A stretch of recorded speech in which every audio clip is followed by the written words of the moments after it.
Estamos de volta com Ponto de Vista. Oferecimento: José Bezerra de Moura, um colaborador permanente do Esporte Prudentino. Dando continuidade, então, à nossa conversa com a doutora Fabiana Tamawaki. Doutora, a gente conversou no primeiro bloco que, esgotando os recursos no primeiro, sendo vencida, a pessoa pode recorrer a um colégio recursal. A partir daí, já não existe mais a ação do JEC. Ou ele pode prosseguir nas outras fases de acompanhamento do processo? Na realidade, o que ocorre é o seguinte: o juiz prolatou a sentença no processo que foi interposto perante o juizado, né? A partir do momento que ele prolata a sentença, a parte vencida, a parte perdedora, ela tem o prazo de 10 dias contados da intimação da sentença para recorrer em segunda instância, ou seja, para discutir aquela sentença prolatada pelo juiz. Ele discorda com aquela sentença, ela foi a parte perdedora, eu quero recorrer dessa sentença. Então ele recorre para uma segunda instância, que é o chamado colégio recursal. E quando a gente fala segunda instância, dá a entender, ou leva pelo menos a crer, então é composto esse colégio por desembargadores, né? Não, na realidade esse colégio recursal, ele é composto por 3 juízes da mesma instância do juiz que prolatou a sentença recorrida. Tá? Então, na realidade, é uma segunda fase do processo que esses 3 juízes que vão fazer parte do colégio recursal, ou eles vão alterar, reformar a sentença recorrida, ou vão manter a sentença de primeira instância. Mas então, para recorrer, tem que ter alguma coisa de novo. Tem que ter algum fato novo, alguma evidência nova, ou pelo menos alguma fundamentação diferente. Justamente. Para que possa ser feito. Sem dúvida. De repente houve o ferimento de algum princípio constitucional, o princípio da ampla defesa, do contraditório, né? Então precisa ter uma justificativa plausível para buscar o colégio recursal, sem dúvida.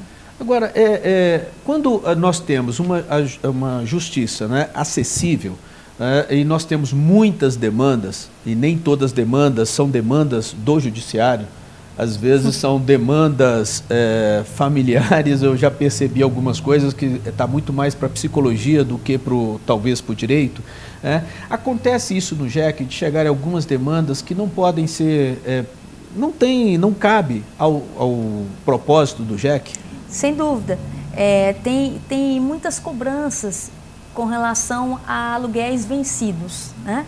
Então, o locador, o dono do imóvel, faz um contrato de locação, ou até mesmo foi um contrato verbal, não tem nada por escrito, né?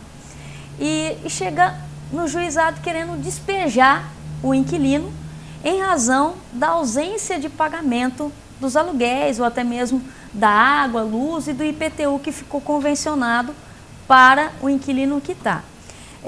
Esse tipo de demanda, por exemplo, Wilson, não vai poder ser interposta perante o juizado, né? Por quê? Porque só se pode despejar alguém perante o juizado se o despejo for para uso próprio. Ou seja, o dono do imóvel quer despejar o inquilino porque ele quer residir neste imóvel que estava alocado. Ou ele, ou um ascendente, ou um descendente. Tá? Então, na realidade, eu não posso despejar via juizado especial cível o meu inquilino porque ele deixou de pagar o aluguel.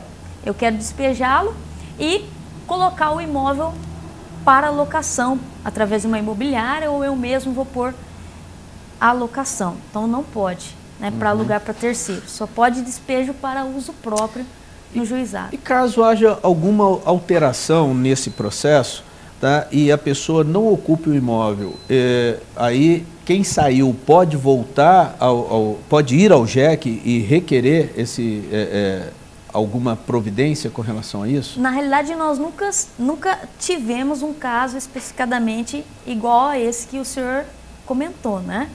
Mas ela poderia, de repente, pleitear algum tipo de indenização, alguma coisa do tipo, até mesmo porque o litigante, no caso, o requerente, está levando o juiz a erro, né? E esse sujeito pode até ser condenado a uma litigância de má-fé, né? Porque ele está induzindo o juiz a erro, a julgar de forma errônea, que não é o caso. Ok, e quais são as principais demandas que costumam aparecer no JEC? As principais demandas são relativas a problemas de consumo.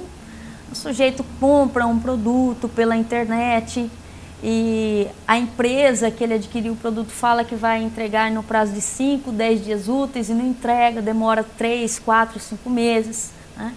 Ou a pessoa compra um produto, né, e esse produto é instalado na sua residência por um prestador de serviço, só que instalou de forma errônea e isso está gerando dano ao consumidor, né? Também é possível.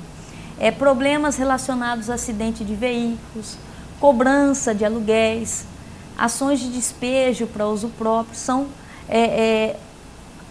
as grandes ações que a gente tem lá são voltadas a essas matérias.